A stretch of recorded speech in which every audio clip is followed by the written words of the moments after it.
जय स्वामीनारायण। श्री ठाकुर जी महाराज मुक्तानंदी परंपरा के दिव्य सद्गुरु हमारे पूज्यपाद गुरु जी श्री घनश्याम प्रकाश जी महाराज की प्रेरणा एवं कृपा से मैं वैद्य श्याम सुंदर पांडे आज हम बात करते हैं वातरक्त के विषय में। वातरक्त अर्थात गाउट। गाउट क्या है?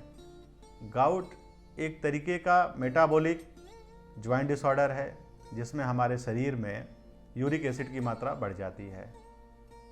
ये यूरिक एसिड क्या होता है? जब प्रोटीन का डाइजेशन होता है तो स्पेशली प्यूरिन का जब डाइजेशन होता है तो उसका जो इंटरमीडिएट प्रोडक्ट बनता है वो यूरिक एसिड होता है। ये यूरिक एसिड के क्रिस्टल धीरे धीरे हमारे जॉइंट्स में इकट्ठा होते हैं और वहाँ पे वो इन्फ्लेमेशन और पेन उत्पन्न करते हैं, जिसकी वजह से हमें गाउट की समस्या होती है। ये यूरिक एसिड का जो नॉर्मल लेवल होता है वो पुरुषों में 3.5 to 7 मिलीग्राम पर डेसीलीटर और महिलाओं में 3 to 6 मिलीग्राम पर डेसीलीटर होता है। तो पुरुषों में अगर बात की जाए तो इसकी जो मात्रा होती है वो थोड़ी ज़्यादा होती है। प्रोटीन का जब हम सेवन करते हैं तो प्रोटीन के सेवन में हमें एक चीज़ का ध्यान रखना है कि हमें बहुत हाई प्रोटीन का सेवन नहीं करना है या ऐसा प्रोटीन जो बहुत गरिष्ठ हो उसका सेवन नहीं करना है। अगर हमारा एंजाइमेटिक सेक्रेशन कम है या हमारा जो डाइजेशन है, हमारी अग्नि अगर मंद है तो ज़्यादातर ऐसे लोगों में ये समस्या देखी जाती है। हम गाउट के लक्षण के विषय में बात करते हैं कि क्या लक्षण मिलते हैं। ज़्यादातर जो गाउट होता है वो हमारे शरीर में जो हमारी अस्थि संधियाँ होती हैं उनमें ये देखने को मिलता है। इसका अटैक ज़्यादातर रात्रि के समय होता है और ये अंगूठे, जो हमारा पैर का अंगूठा होता है या अंगुलियाँ होती हैं, उनमें ये ज़्यादा देखने को मिलता है। उसकी शुरुआत वहीं से होती है। ऐसे पेशेंट में पर्टिकुलर जॉइंट्स के अंदर जो है सूजन, दर्द और लालिमा जो है देखने को मिलती है।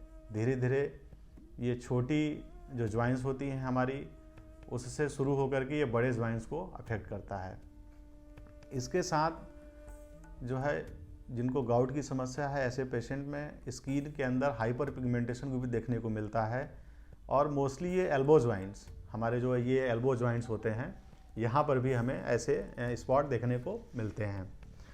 और अगर ये यूरिक एसिड क्रिस्टल किडनी में जमा होते हैं तो ये स्टोन भी उत्पन्न करते हैं, जिससे हमें पथरी की समस्या होती है।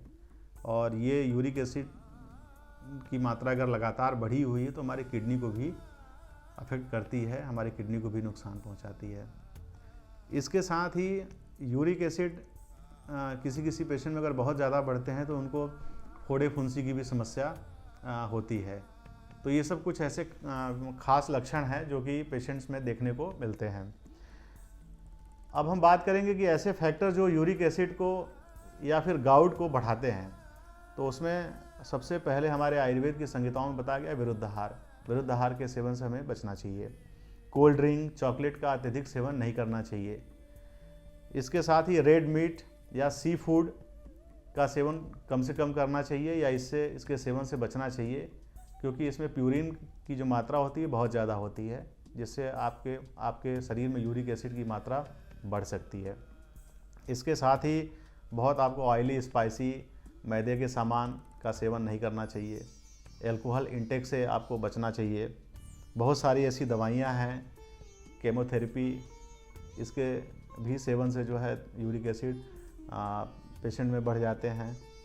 और इसका एक कारण जो है ओबेसिटी भी है, दिन में सोने से, और इसके बहुत सारे जेनेटिक कारण भी हैं। तो ये फैक्टर होते हैं जो कि हमारे शरीर में यूरिक एसिड को बढ़ा देते हैं।